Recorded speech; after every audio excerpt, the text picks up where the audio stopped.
Hai semuanya, gimana kabar kalian? Semoga selalu dalam keadaan baik. Jadi welcome back again di Andre Greystone Channel, dan ini adalah segmen analisa pagi, segmen dimana kita akan mengulas untuk update news dan juga pergerakan dari market, khususnya market dari Bitcoin. Teman-teman, hari ini kita berada di hari Minggu tanggal 8 Desember 2024, di mana kondisi market lumayan mix. Beberapa altcoin lagi perform, beberapa lagi masih dalam proses koreksi ya. Kalau kita perhatikan kemarin PP naik sampai 19,7%, Algorand mulai sedikit recover, XRP, koin-koin purba, koin-koin lawas yang kemarin sempat koreksi tuh mulai sedikit recovery harganya. Kemudian beberapa meme token kemarin lumayan bagus ya, ada Peanut, Bong, Dogecoin, Floki, ya beberapa rally lah. Ya, dan ya good point untuk teman-teman yang mungkin sempat sangkut kemarin, moga cepat kejemput teman-teman. Jadi hari ini kita berada di hari Minggu, tidak terlalu banyak sentimen dari pasar. Kita akan bahas sentimen-sentimen dari makroekonomi yang akan mungkin kita dapetin di minggu berikutnya. Ya, mulai dari hari Senin tanggal 9 besok, kita akan ada rilis data GDP dari Jepang, lalu dari China ada data CPI and PPI inflation. Besok data lebih banyak berfokus di market Asia. Jadi tetap waspada sama volatilitas terutama di perdagangan pagi hari. Ya, market Asia buka biasanya akan lumayan volatile. Terus di hari Selasanya kita akan dapat data ekspor import dari China dan juga data labor cost ya untuk Amerika Serikat. Lalu di hari Rabu kita akan dapat data terkait dengan CPI inflation Amerika Serikat jam setengah 9. Nah, ini waspada nih. Hari Rabu udah mulai ada event penting. Kemudian hari Kamisnya kita akan dapat data continuing jobless claim, lalu ada PPI inflation, sama data inflasi juga. Yang memang biasanya kalau udah rilis data CPI, besoknya Amerika Serikat akan merilis data PPI mereka. Hari Jumat kita dapat data penting dari Fed Balance Sheet Amerika Serikat, data manufacturing outlook dari Jepang, kemudian dari Amerika Serikat akan ada data ekspor import. Itu sih beberapa poin penting atau berita-berita penting ya. Menurut saya event yang paling penting itu di hari Rabu sama Kamis. Sebab data inflasi ini akan mempengaruhi banget seperti apa kebijakan dari The Fed di minggu berikutnya, karena akan ada interest rate decision tanggal 19 Desember 2024 nanti. So tetap waspada untuk teman-teman. Oke. Itu teman-teman. Jadi kita lihat pergerakan dari market kemarin nggak terlalu gimana-gimana ya. Market udah mulai balancing, di mana kapok nih banyak yang kena liquid di perdagangan 2 hari terakhir, di mana pergerakan Bitcoin dihajar naik ya sampai 103.000. Kemudian di bawah turun sampai 90.000 dan itu bikin banyak trader yang trauma. Dan pergerakan Bitcoin di perdagangan kemarin lumayan stabil. Lumayan ya bisa dibilang kurang volatilitas karena volume perdagangannya cenderung kecil. Mungkin juga karena weekend kemarin hari Sabtu, jadi mulai banyak trader yang udah taking profit ataupun yang memang sudah keluar dari market ya. Itu tidak melakukan banyak trade. Jadi mereka liburan dulu, teman-teman. Weekend liburan dulu. Mungkin hari ini juga akan tetap lanjut sampai besok ya. Besok hari Senin baru mungkin akan sangat-sangat volatile. Jadi kemarin perdagangan sangat-sangat slow, yang kena liquid itu totalnya sekitar 188 juta US dollar dalam 24 jam. Mayoritas yang pasang long dan ya sekitar 45% yang pasang short kena liquid. Jadi kondisi market overall masih stabil. Oke, itu dari pasar. Sekilas kita lihat outlook daripada source of value, di mana di perdagangan kemarin atau perdagangan 2 hari lalu ya, datanya masih cukup positif, di mana inflow masih terjadi pada Bitcoin ETF dan juga Ethereum ETF pelan-pelan udah mulai mendapatkan lebih banyak dana yang masuk, which is ini sentimen bagus untuk pergerakan Ethereum ke depan. Nanti kita akan coba lihat seperti apa kondisi market ketika masuk di fase kedua, di mana Ethereum akan perform banget, dan juga seperti apa kondisi dari old season. So, jadi lumayan good untuk saat ini. Lalu ada MicroStrategy Chairman ya, Michael Saylor kemarin membagikan gimana sih cara dia untuk cuan di pasar. Strateginya adalah just keep buying, especially on Bitcoin. Ya, Michael Saylor sudah melakukan akumulasi Bitcoin sangat lama, bahkan sejak 2021 ya. Ketika ya bull run kemarin dia baru mengumumkan. Itu yang terlapor sih. Sebelum-sebelumnya mungkin kita nggak tahu. Atau mungkin dia punya wallet lain untuk menyimpan aset, kita juga tidak pernah tahu. Tapi yang pasti adalah strategi dari MicroStrategy atau Michael Saylor dalam hal melakukan pembelian pada Bitcoin adalah melakukan pembelian yang konsisten. Maksudnya ketika dia punya dana, punya duit yang mungkin tidak akan dipakai dalam 4 tahun ke depan atau bahkan lebih lama, dia akan belikan Bitcoin. Terus dibelikan Bitcoin. Jadi misalkan nih teman-teman, kalau aplikasinya untuk kita para individual ya, mungkin teman-teman punya planning, oh aku nggak punya kepentingan nih, duitnya nggak kepake dalam 4 tahun. Ya udah kamu beli. Kenapa 4 tahun? Karena siklus Bitcoin ketika dari bearish ya, mulai pas masuk ke fase bearish sampai bearish berikutnya, atau kita bisa ukur dari fase bullish top sampai bullish top berikutnya itu 4 tahun. Kenapa 4 tahun? Menyesuaikan dengan periode halving dan juga mungkin election di Amerika Serikat. Jadi 4 tahun ini adalah kata kunci. Kalau kita melihat dari riwayat sebelumnya, pergerakan Bitcoin itu ya, 4 tahun sebelumnya itu dia mencapai puncak, yaitu di mana? Di kisaran 2021.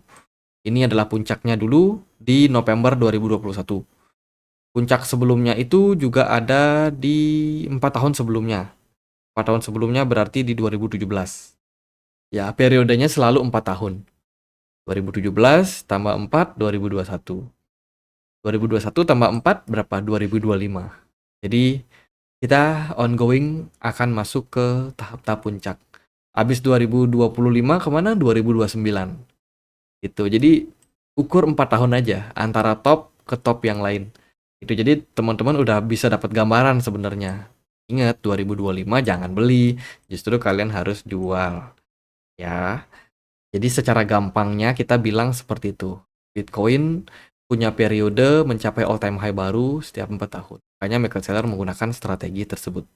Jadi intinya adalah kalau teman-teman nggak kepikiran buat nikah 4 tahun lagi atau kurang dari itu, ya teman-teman bisa buy and hold Bitcoin.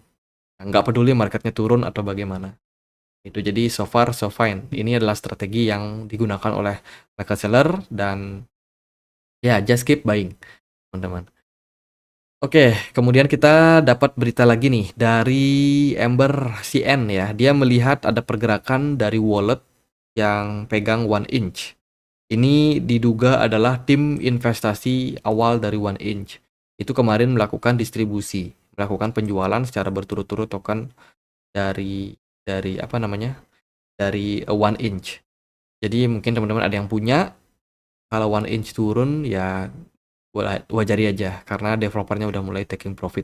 Kayaknya ini udah melewati fase vesting atau fase unlock ya. Kemudian kemarin ditunjuknya si David Sack ya. Ini ada sebuah analisa dari Twitter membedah siapa sih sebenarnya David Sack. Orang yang ditunjuk menjadi raja AI and crypto oleh Donald Trump di Gedung Putih. Itu jadi dia akan semacam memegang apa ya namanya jabatan sebagai orang yang akan memberikan advice kemana ekonomi, kemana regulasi yang terkait dengan AI dan juga kripto akan dibawa. Itu namanya adalah David Sack ini teman-teman. Jadi dia sebelumnya adalah dikenal sebagai anggota mafia PayPal, salah satu investor terbesar di Silicon Valley. Dia invest di Meta, Uber, Airbnb, SpaceX, dan juga saham-saham yang lain. Itu. Donald Trump menobatkan sebagai Raja AI and Crypto Gedung Putih. Ini ulasannya. Si David Sack itu pernah beli Bitcoin di 2013. Dan dia masih menjadi holder Bitcoin sampai sekarang ini.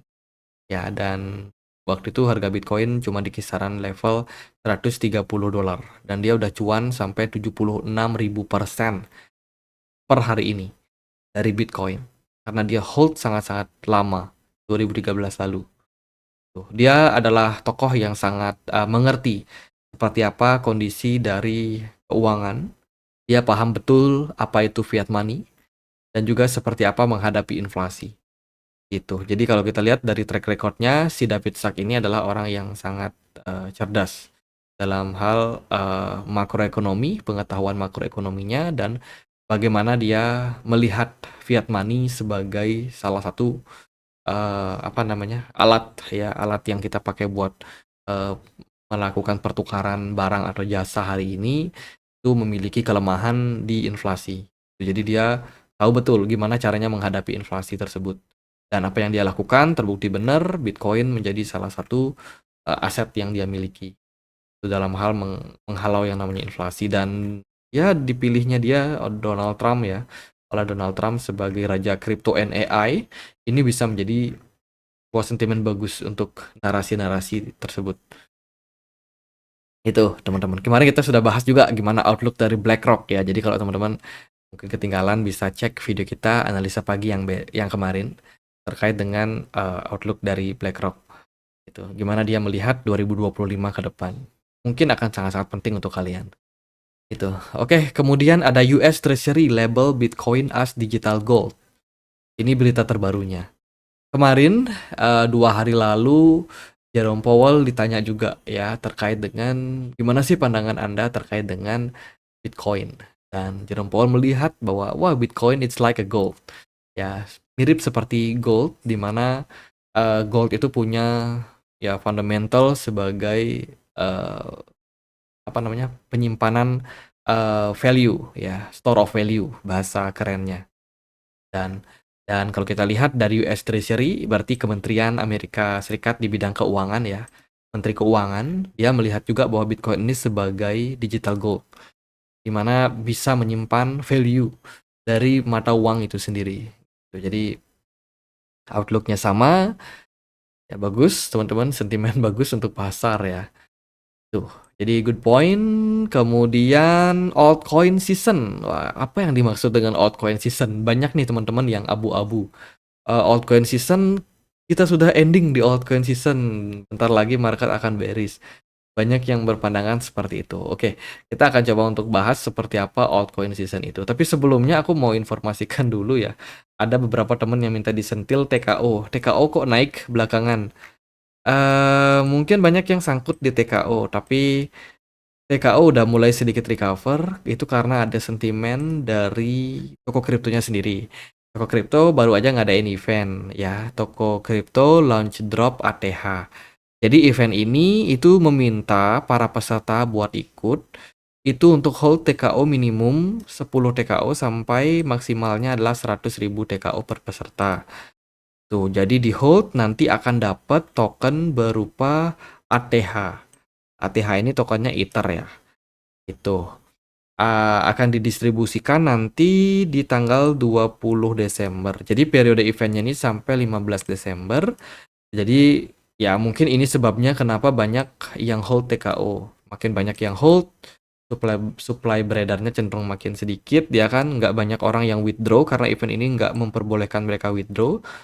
Ya itu yang menyebabkan kenapa pergerakan harga TKO cenderung naik dalam beberapa waktu.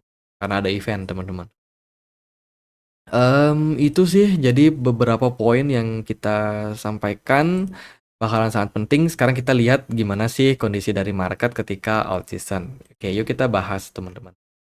Kita akan mulai sebentar dari outlook Bitcoin ya. Bitcoin akan dapat closing weekly time frame besok, which is pergerakannya saat ini sangat-sangat powerful, sangat-sangat positif untuk Bitcoin. Jadi menurut saya ini bakalan lanjut positif ke depannya dalam beberapa minggu ke depan, khususnya untuk Bitcoin. And disclaimer, kalau yang saya bilang positif itu bukan berarti marketnya naik terus. Artinya kita masih dalam posisi track record bullish. Ya, belum masuk ke fase bearish. Jadi overall di weekly time frame Bitcoin masih sangat-sangat baik. Tuh, jadi semoga kedepannya masih bisa rally. Dari daily time frame juga kurang lebih positif. Setelah volatilitas 2 hari lalu, atas bawah kena squeeze, ya kan di perdagangan kemarin Bitcoin closingnya bagus, stabil dengan volume yang oke. Hari ini nampaknya akan sedikit menunjukkan pelemahan volume pada Bitcoin karena volume perdagangannya di hari Minggu ini nggak terlalu signifikan. Yang paling syukur sih BTC Dominance yang udah mulai breakdown and mengarah ke area strong support kisaran 2,5 ribu ya. 2,5 ribu dan ini bakalan menjadi momentum baik untuk altcoin. Ethereum kemarin aku sudah sempat spill, Ethereum sudah mulai outperform. Itu udah mulai mengalami kenaikan yang bagus. Jadi buat altcoin yang lain saya rasa it's okay untuk saat ini ya. XRP juga kemarin yang turun dalam ya kan udah mulai recover. Kayaknya ini banyak yang sangkut nih ketika kenaikan koin-koin purba kemarin ya. XRP, Algorand, Habar, Hedera, terus juga mungkin Cardano ya yang sempat-sempat naik.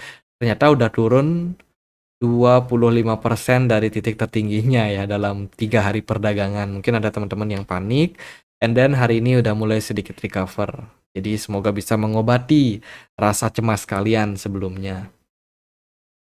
Oke, kita akan bahas lebih lebih rinci terkait dengan gimana sih Ethereum fase tersebut. Kemarin kan kita sebut tuh kalau kita market crypto saat ini sudah masuk ke fase kedua, di mana Ethereum mulai outperform. Oke, kita akan lihat Ethereum dari bigger picture-nya di weekly time frame. Ini chart masih putih mulus, kosong, belum bergambar, teman-teman. Jadi semoga bisa menjadi pelajaran buat kita semua ya.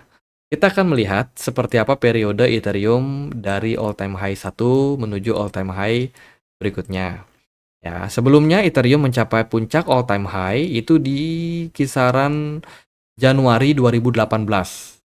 Ini adalah periode all time high yang menurut saya cukup menarik pada Ethereum. Kenapa? Kalau kita lihat dari pergerakan Bitcoin sebelumnya, Bitcoin itu mencapai puncak itu di kisaran 2017.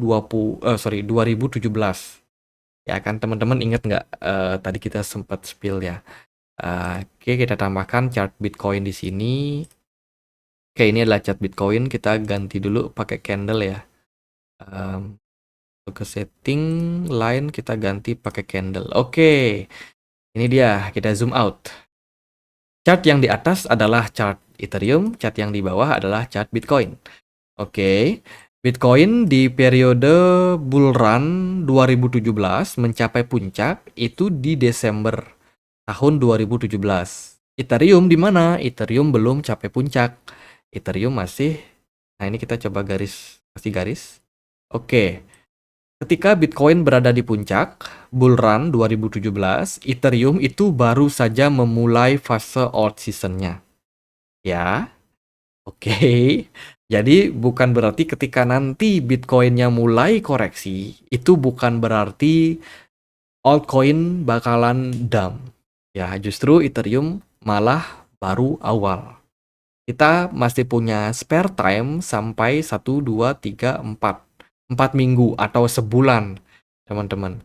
Jadi artinya adalah ketika Bitcoin mencapai puncak all-time high di periode bull run, sebulan setelahnya baru Ethereum. Oke, itu adalah poin pentingnya. Artinya apa? Artinya ketika nanti Bitcoin sudah mulai menunjukkan fase koreksi, memberikan indikasi nih kayak ini ada indikasi bearish engulfing pattern, di mana satu candle merah mengalahkan satu candle hijau. Ya, apa yang terjadi pada Ethereum waktu itu? Ethereum justru ada sedikit konsolidasi di minggu berikutnya. And then Bitcoin masih dalam posisi konsolidasi turun, ya cenderung turun, korektif. Ethereum-nya justru malah recover naik. Berarti di sini ada Bitcoin dominance yang pasti turun. Nggak mungkin Bitcoin dominance-nya naik. Ya, Bitcoin turun, Bitcoin dominance naik, itu pasti dump untuk altcoin. Tapi kalau periodenya sudah seperti ini, itu berarti Bitcoin dominance-nya kemungkinan besar anjlok parah. Ya, Ethereum masih tetap rally, dan Bitcoin udah mulai mengalami koreksi atau korektif. Tuh. Artinya apa? Artinya kita bisa consider bahwa Bitcoin akan menjadi patokan kita untuk menandai all season tersebut terjadi. Lalu apa yang terjadi ketika Bitcoin mencapai puncak all-time high-nya di periode bull run 2021? Kita kasih tanda dulu, Bitcoin mencapai bull run itu di kisaran 8 November 2021. Dan ketika itu, Ethereum justru sudah berada dalam fase puncak, teman-teman. Jadi Ethereum sudah dalam fase puncak, tapi masih sanggup survive dalam 1, 2, 3 minggu berikutnya. Dia masih bisa kayak mempertahankan diri nih. Tapi waktu itu karena ada sentimen inflasi udah tinggi ya kan, Jerome Powell mulai menaikkan suku bunga, mulai memberikan apa namanya, memberikan shock terapi untuk pasar. Jadi pasar nggak lama bisa bertahan, dan marketnya masuk bearish gitu. Jadi kalau kita melihat dari korelasinya ada spare time ya. Kalau 2017 kita dapat spare time 4 minggu. Kalau di 2021 kita dapat cuma 3 minggu untuk Ethereum bisa bertahan atau untuk para trader bisa ambil profit gitu. Dan saat ini seperti apa kira-kira all season pada periode kali ini? Tuh, jadi at the end of the day, ingat altcoin itu lagging. Ya, Bitcoin akan naik lebih dulu. Altcoin itu lagging, maksudnya terlambat. Altcoin itu bakalan terlambat mencapai titik puncaknya mereka. Jadi teman-teman yang mungkin pegang altcoin yang view-nya masih bearish saat ini, coba dilihat lagi seperti apa kondisi dari bull run sebelumnya ya. Tuh, jadi poin pentingnya adalah kalau nanti Bitcoin-nya bergerak rally bahkan sampai ke all time high, teman-teman yang pegang altcoin masih punya kesempatan ya untuk exit at least dalam, ya kita bilang lah, angka amannya sekitar 1 sampai 2 minggu. Kalau mau benar-benar dapat puncak mungkin bisa tunggu sampai minggu ketiga atau mungkin minggu keempat. Nggak ada yang pasti di market, tapi kita belajar dari riwayat masa lalunya gitu. Apa yang terjadi pada Ethereum ketika Bitcoin mencapai tren yang terus rally ya. Kita coba untuk lihat di sini teman-teman, di mana pergerakan dari bentar. Di mana pergerakan dari Bitcoin yang mana terus mengalami rally itu justru tidak direspon dengan responsif oleh Ethereum ya. Ethereum cenderung lebih banyak kayak slow, sideways, bahkan cenderung konsolidasi. Ini periode di kisaran Mei 2017 ya. Ini dimana pergerakan Ethereum cenderung konsolidasi. Namun kalau kalian compare dengan pergerakan Bitcoin, Bitcoin itu sudah impulsif rally. Kalian bisa lihat di waktu yang sama pergerakan dari Bitcoin rally, namun Ethereum masih konsolidasi. Dan ini akan berkorelasi juga dengan periode yang ada di 2019 sampai dengan 2021. Oke, kita coba untuk compare lagi ya. Nah, ini adalah fase di mana Bitcoin itu mulai impulsif, eksponensial, mengalami tren kenaikan. Apa yang terjadi pada Ethereum waktu itu? Ethereum masih juga naik, cuman naiknya belum seimpulsif dari Bitcoin. Ya, Bitcoin rally setelah itu lumayan tinggi, vertikal. Ya, setelah itu baru diikuti oleh di Ethereum yang mulai mengalami rally itu. Kemudian Bitcoin sampai peak di sini di kisaran Januari 2021. Apa yang terjadi pada Ethereum itu, Ethereum ya bisa dibilang sudah lumayan rally juga ya. Ya, kalau kita lihat dari sini, kita kasih tanda ya. Ini kan sempat dapat peak nih si Bitcoin-nya di 2021 Januari. Ya kan, Ethereum justru malah lanjut rally. Itu Bitcoin-nya cenderung korektif selama 2 minggu, Ethereum-nya masih lanjut rally. Jadi sepertinya ke depan kita akan melihat Ethereum ini kayak memberontak ya, kayak nggak bisa nurut lagi sama Bitcoin, teman-teman. Kalau kita melihat dari periode fase sebelumnya, fase bullish sebelumnya. Itu juga terjadi ketika di 2021 di mana pergerakan menunjukkan bahwa Ethereum itu cenderung sangat-sangat volatile di kisaran awal 2025 nanti. Gitu. Jadi kalau kita lihat dari riwayat sebelumnya di kuartal pertama awal tahun ya 2021, Bitcoin juga cenderung bergerak rally, tapi Ethereum bahkan lebih ganas. Kayaknya sih itu bakalan terjadi di 2025 ya. Kemungkinan besar Bitcoin akan mulai masuk ke fase taking profit pertamanya di kuartal pertama 2025, namun altcoin bakalan cenderung impulsif. Ingat 2020 4 ini Bitcoin sudah all time high baru. Bahkan sudah sampai 100.000 ya, level psikologi. Sementara movement dari Ethereum itu belum sama sekali melampaui level all time high sebelumnya di kisaran 4 ribuan. Gitu. Jadi kalau kita anggap Ethereum itu bisa setara dengan Bitcoin, maka harusnya Ethereum cenderung punya opportunity ya untuk break level all time high sebelumnya Ethereum itu di kisaran level 4.800 ketika nanti pergerakan Bitcoin sudah mulai konsolidasi. Jadi ya untuk saat ini kan Bitcoin masih cukup oke pergerakannya. Tuh, jadi di fase sekarang saya rasa ya hold Ethereum masih cukup oke. Karena Ethereum baru saja memulai tren kenaikannya, teman-teman. Jadi ini good point untuk kita semua. Oke, itu kalau kita compare antara Bitcoin sama Ethereum. Lalu gimana dong dengan altcoin yang lain? Apakah alt season akan terjadi? Nah, sekarang kita compare Ethereum dengan mungkin altcoin yang lain ya. Aku pakai satu aja, mungkin Avalanche, Avax. Avax atau Chainlink kayaknya bisa dipakai comparison. Kita masuk ke chart Avax, kita cari chart yang agak lama, itu biasanya ada indeks ya. Apakah tersedia di sini? USD. Ada kripto. Nah ini kita pakai chartnya, kita ganti dulu pakai yang bar atau yang candle kali ya. Candle, oke. Yang ini kita lihat korelasi antara Ethereum dan perwakilan altcoin kita, yaitu Avalanche. Apa yang terjadi pada Avalanche?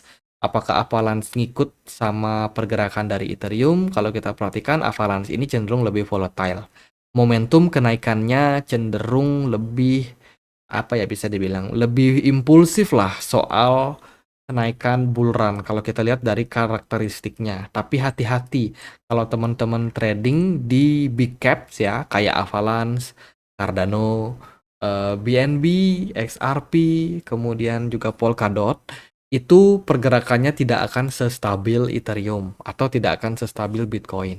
Pergerakannya itu cenderung sangat-sangat ekstrim high, and then dia koreksi sangat-sangat ekstrim low. Jadi kalau teman-teman ada trading di big caps, harus pintar-pintar untuk mengendalikan diri.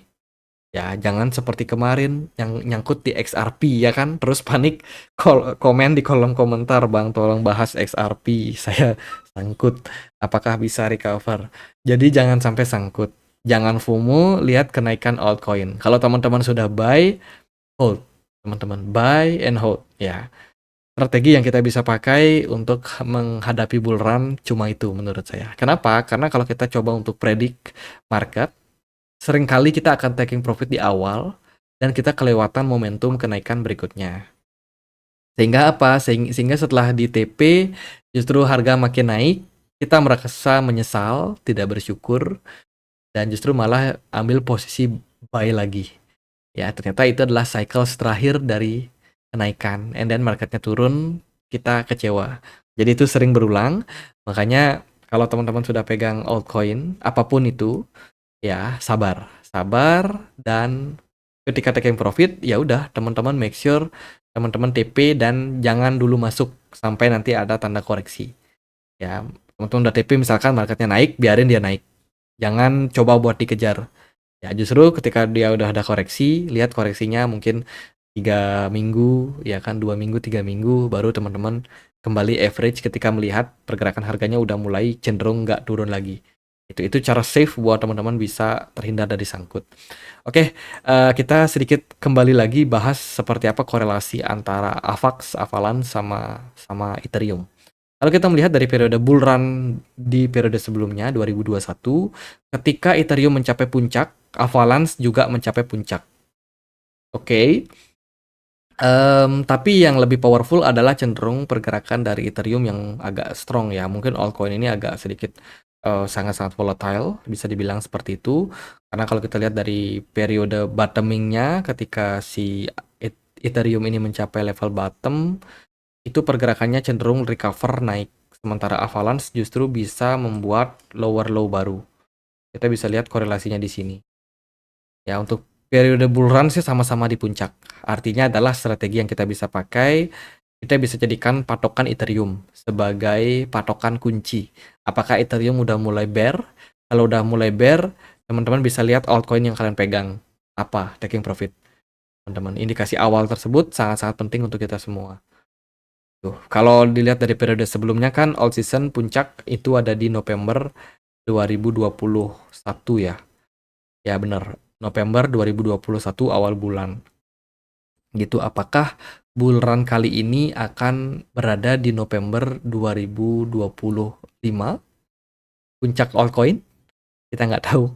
Tapi ya semoga aja. Makin lama waktu yang diberikan, makin banyak kesempatan kita untuk menikmati profit di market. Jadi seperti itu.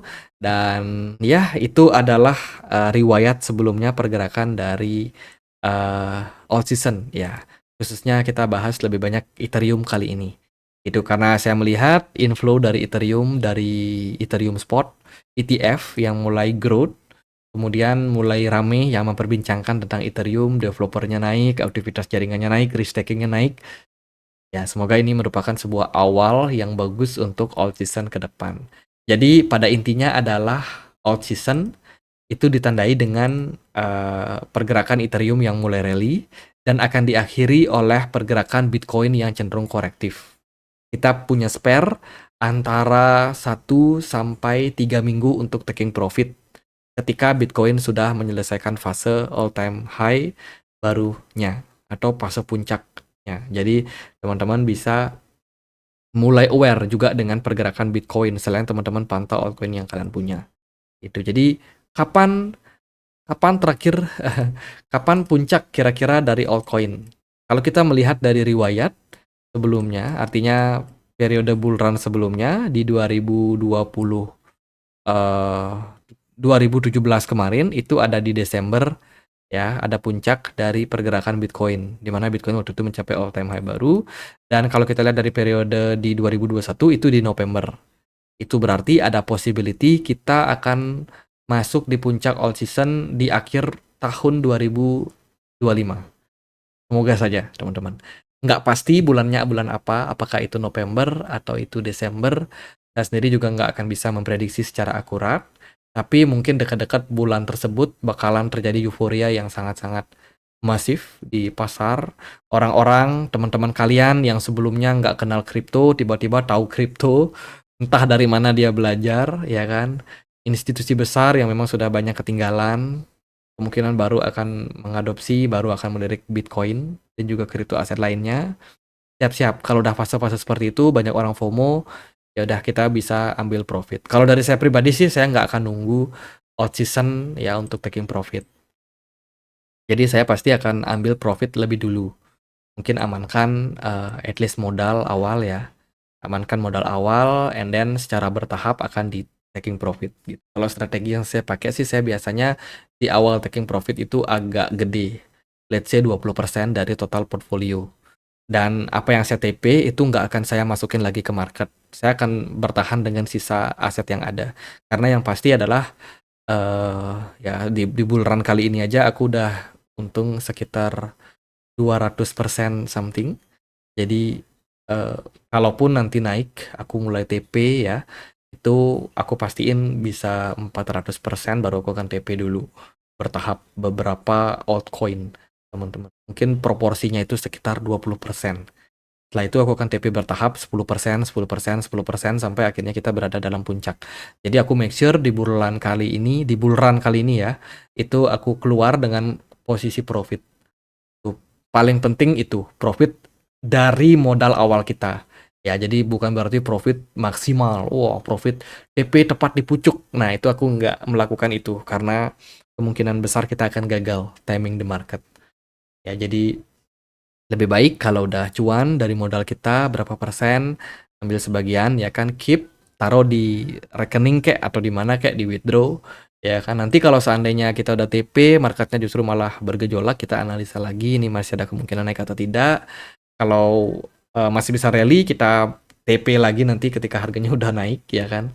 Kalau dia udah mulai tanda-tanda koreksi, mungkin kita bisa ya pindahkan ke stable coin dulu. Tuh, jadi Ya itu akan jadi strategi yang saya pakai, tapi overall saat ini saya masih aman ya, aset saya masih aman dan saya masih percaya Ethereum bakalan growth ke depannya, jadi masih akan saya hold, sampai kira-kira mungkin di awal tahun baru nanti ya. Januari awal itulah aku akan mulai lihat gimana sih kondisi dari makroekonomi, kemudian juga gimana sih kondisi dari pemilu juga, itu akan menjadi pertimbangan banget. Oke, sekian sharing hari ini karena hari Minggu ya kan. Happy weekend untuk kalian semua. Semoga yang kemarin sangkut bisa cepat kejemput. Semoga yang belum cuan bisa cuan ya di bulan kali ini. Kita masih punya waktu cukup panjang. So, manfaatkan waktu buat kalian. Kendalikan FOMO, kendalikan keserakahan ya. Karena itu adalah kunci agar teman-teman bisa cuan di pasar. Oke, sekian untuk video kali ini. Semoga bisa bermanfaat. Kita juga ada komunitas diskusi di Telegram bagi teman-teman yang punya akun Telegram. Ya, bisa join di komunitas Telegram kita, linknya ada di kolom deskripsi video ini. Oh, PP to the moon. Akhir kata saya Andre, makasih.